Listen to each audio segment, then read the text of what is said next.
Welcome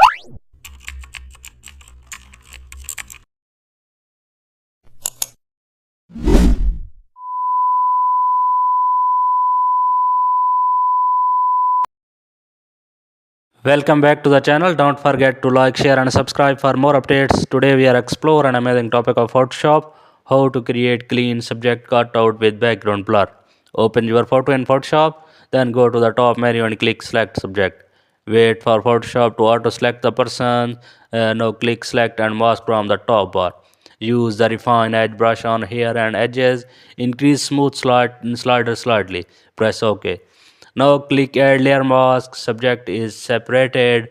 Press Ctrl plus J to duplicate the background layer. Move duplicated layers below subject. Select background copy. Go to the filter blur, Gaussian blur. Increase blur until background is soft. Press OK. Click subject layer mask again. Fix any hard edge.